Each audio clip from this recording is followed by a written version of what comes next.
परम पावन परम श्रद्धेय आचार्य प्रवर के श्री चरणों में सभक्ति वंदना। श्रद्धेय साध्वी प्रमुखा श्री जी, आदरणीय मुख्य नियोजिका जी, साध्वी वरिया जी, साधु साध्वी वृंद, बंधुओं बहनों, उत्तराध्ययन सूत्र में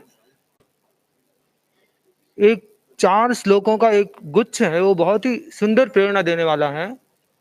अध्यानम जो महंतम तू अपाहेयोपवज्जयी गच्छन्तो सो दुहि होई छुआ तन्नाए पीड़ियो एवं धम्मम अकाऊणम जो गच्छई परम भवम गच्छन्तो सो दुहि होई वाही रोगे हिम पीड़ियो।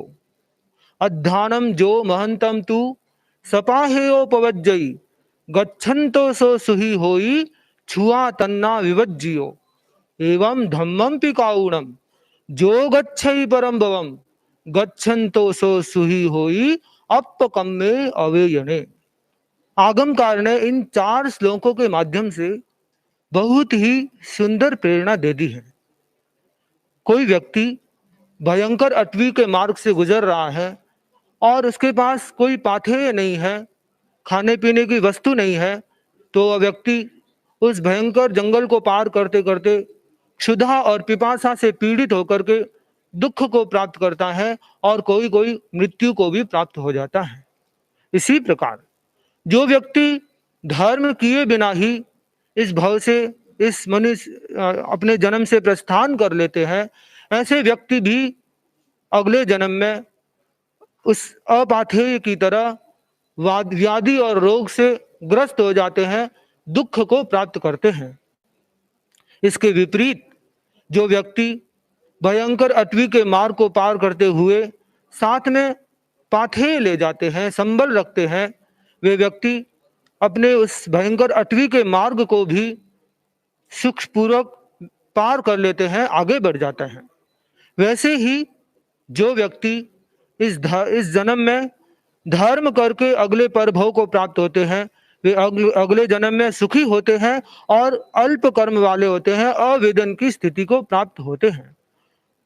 मुनि श्री धर्मचंद जी स्वामी ने मानो कि इन आगमों के सूक्तों को जीवन में धारण करते हुए, क्योंकि उनका नाम ही धर्मचंद जी स्वामी था, उन्होंने अपने जीवन में धर्म को अपना पाथेय बनाया और मात्र लगभग 12 वर्ष की अवस्था में ही मुनि जीवन स्वीकार करके अगले जन्म के लिए ऐसा पाथेय तैयार कर लिया जो उन्हें अल्प कर्म की ओर ले जाने वाला था, अवेदन की स्थिति की ओर ले जाने वाला था।